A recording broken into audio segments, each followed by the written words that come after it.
Alright, making a video about my TxT-1. This is an original Tamiya TxT-1. This is in extremely good condition. I guess you would consider this almost an antique now. It's quite old. It's been around for many a year. I have run this one, but very limitedly. It hasn't been used in dirt or anything. I've had this for quite a while. I did have one that I ran hard and destroyed when I was a kid. But I got this one purely as a shelf queen, you know.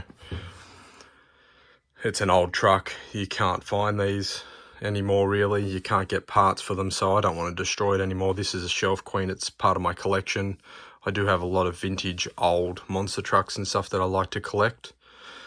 This was one of my favorites when I was a kid. It just looked awesome. Obviously, you can get a lot bigger trucks and stuff these days. Things have changed a lot in the RC world, but this was still pretty mega. Now it still looks pretty awesome. But back in the day, this was just killer. It is four-wheel steer, servo in the front and back. This still works. Everything in this works perfectly fine.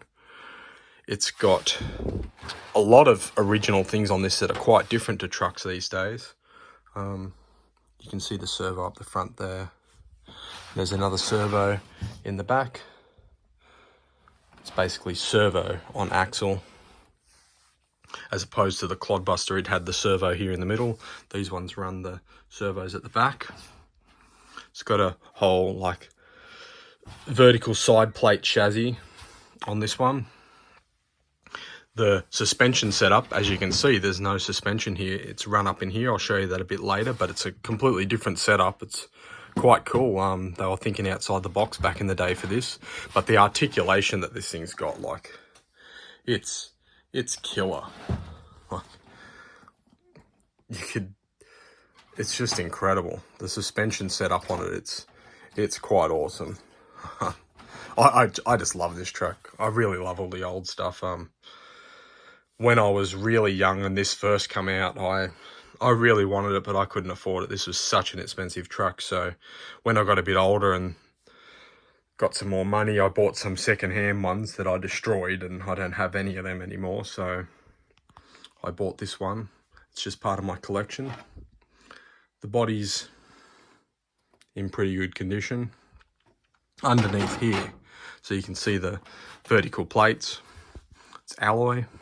It is brushed. I've kept this one, period. I haven't bothered changing, upgrading electronics or anything like that. I want to keep this the way it was. You can see the suspension set up here, the way it works. It's like a cantilever section. You can see it in there, the way it works.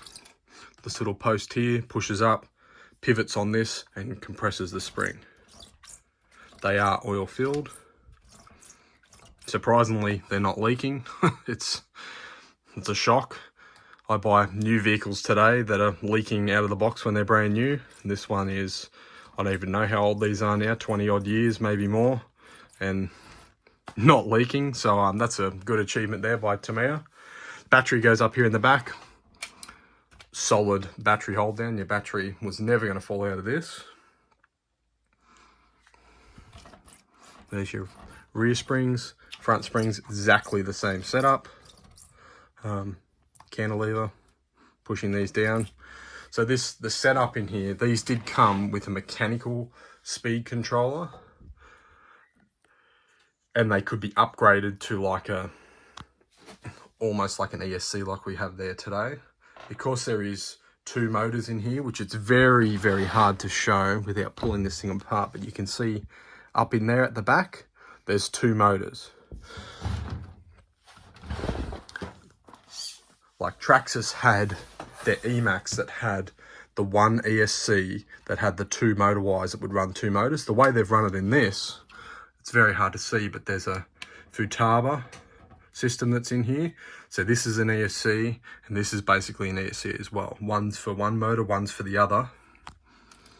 And then they're just linked together. So it runs off the one battery still. It's it's hard to explain the way the system works, but it's not as complicated as it looks.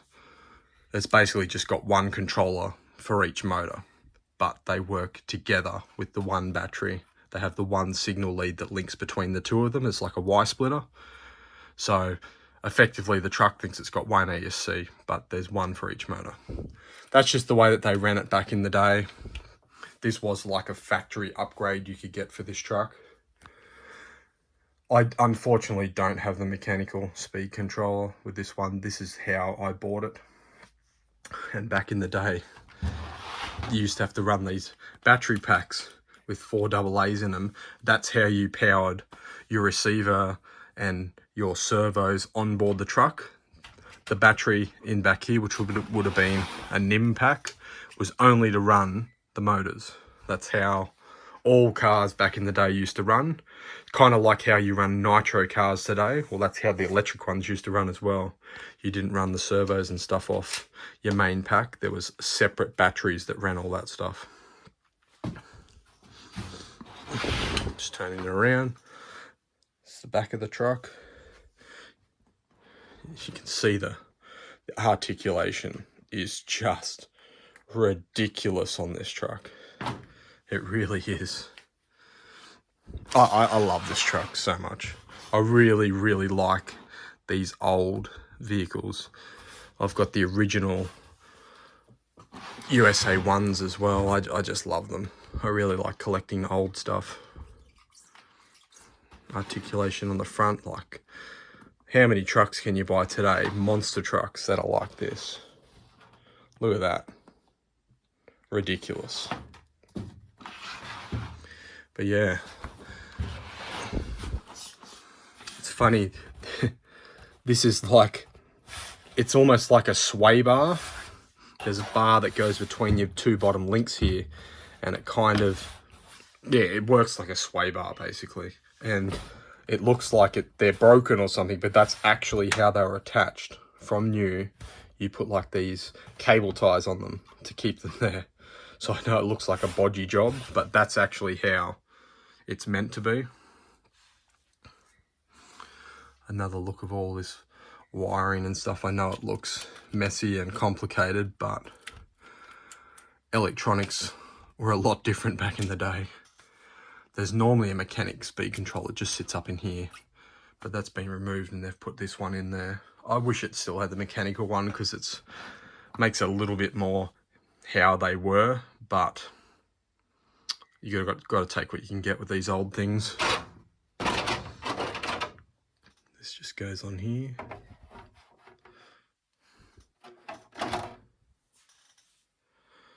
Stunning truck. Really, really nice. There is a sticker kit to add, as you can see. If you know much about these, there's more stickers that added on the body. I haven't put any of them on. I do have the original manuals and everything for this. I just haven't bothered putting them on.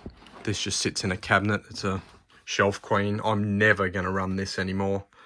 I have run it just to try it out, make sure it works, and just get that bit of the nostalgia for running it. But now it just sits in the glass cabinet, looking pretty, and with all my other antique old stuff. But yeah, I'll just sort of make a video, quick look on it. I can make more videos if anyone's interested or have any other questions about it, but you don't see a lot of these days. TxT-1 from Tamiya.